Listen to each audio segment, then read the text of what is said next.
Hey guys, welcome to an episode of Truck Talk with Jack.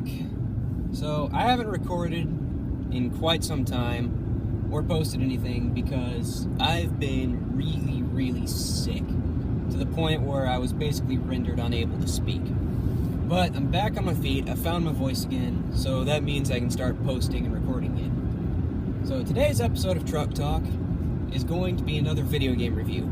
I finished my first playthrough of Deus Ex Mankind Divided. And I will tell you, that game is fantastic. I love it. I love it to death. There's a few little gripes I have about it, but I'll get to that in a minute. So, the first thing, and the thing I think I like most about the game, is the new augmentations that you can unlock and use for Jensen. One of them, I'll try not to spoil it too much, but one of them is basically a non-lethal riot gun that you install in Jensen's arms. And it doesn't even use ammo or anything. It runs off of battery power, which is great. So you have an unlimited ammo, non-lethal riot gun, and that makes those of us who want to do the pacifist run for that particular achievement/trophy so much easier. Like back in Human Revolution, I did a pacifist run. It took me fucking forever. But with the non-lethal arm cannon, there's a few difficult situations like boss fights and stuff, but for the most part, a single fully charged shot from that gun will put somebody down no problem. It's great. And I haven't really messed around with any of the other new powers, but I know they have things like long-distance hacking. They've got an overshield, which I used a little bit, but for the most part, yeah, the overshield's good if you want to do the whole go-in guns blazing kind of thing. Yeah, the new powers are great. They upgraded the controls from Human Revolution, which I think is just about the single best damn thing ever. Like, a lot of people liked the controls in Human Revolutions with the whole, using right stick to aim, left trigger to aim, and right stick to use iron sights. I wasn't so much of a fan of that. But thankfully, they gave you the option to go back to the Human Revolution controls if you so choose. I did not. I like the new controls better. The story was pretty okay. It seemed a little smaller in scope than Human Revolution story. It was just about Jensen running around Prague, and I think maybe 3 other smaller locations trying to take down a terrorist cell. The Illuminati was involved, but the bigger picture was more focused on just taking down this one terrorist cell. And they also left a lot of plot holes open. The ending I got in Human Revolution, I'm pretty sure Jensen was dead. There was 3 different endings. I don't know which one they chose for canon, but I'm pretty sure the ending they chose was the one where Jensen was dead. And they said they pulled him out of the ocean, and they spent a year putting him back together in Alaska, which I think is great. Alaska's a cool place. You guys know that from my previous videos. But it's what the hell happened to Jensen during that time? He doesn't remember half of it. And then he's got these new unidentified augmentations implanted into his body. And you never really get answers as to where they came from. I might have just missed that part of the story.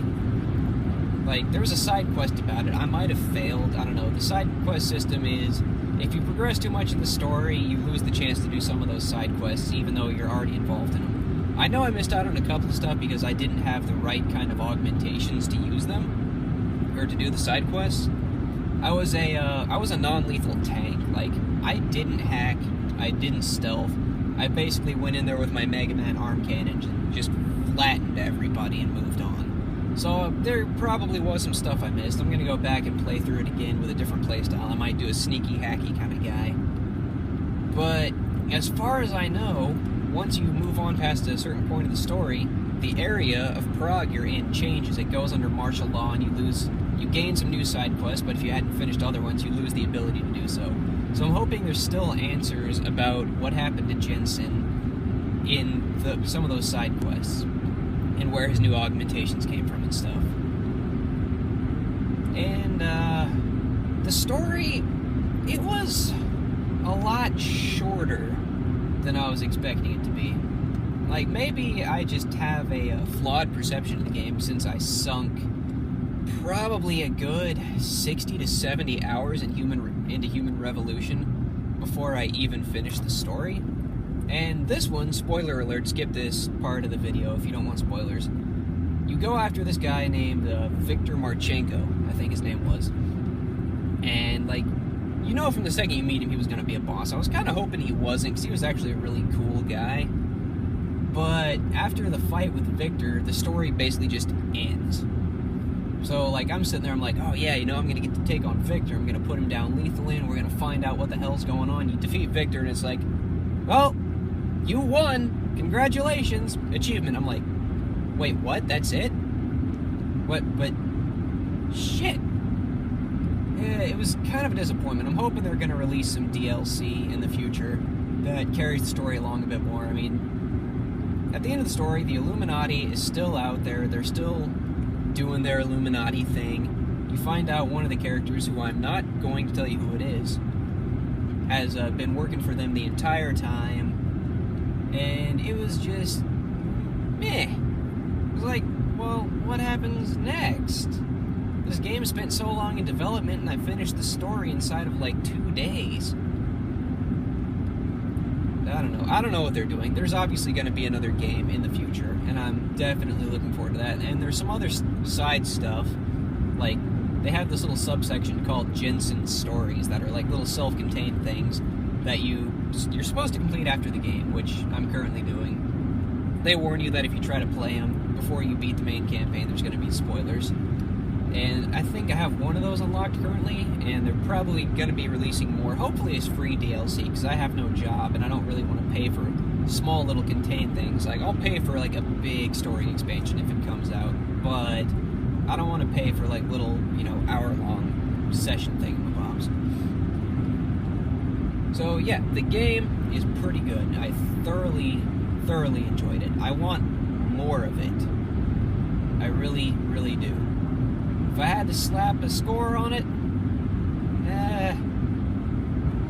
due to the plot holes and being how short the main campaign actually was, I'll give it an 8, maybe an 8.5 out of 10. Because, story stuff aside, the gameplay is so friggin' good.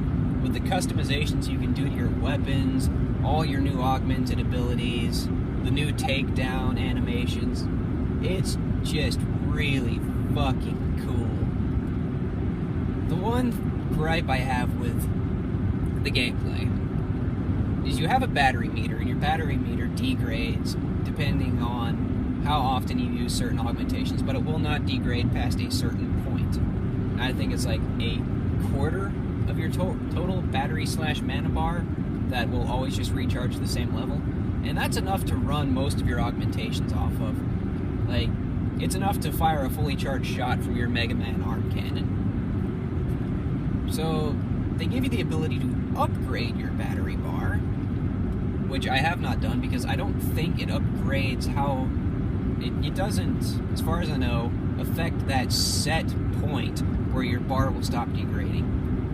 And I was doing a non-lethal tank, so my primary weapon was my arm cannon. So due to that, I saw no need whatsoever to ever upgrade the battery meter, because I was just going to run it down in the next battle anyway, and I didn't want to drop a lot of money on getting biocells and or mana potions. Mana potions is really what they are. There's no escaping that. I mean, if you're going to use your cloaking ability for long periods of time, like on the stealthy playthrough that I'm planning on doing, yeah, okay, I could see the need to upgrade your battery meter, but you're also going to be dropping a shit ton of money on mana potions to maintain said battery meter. So it's...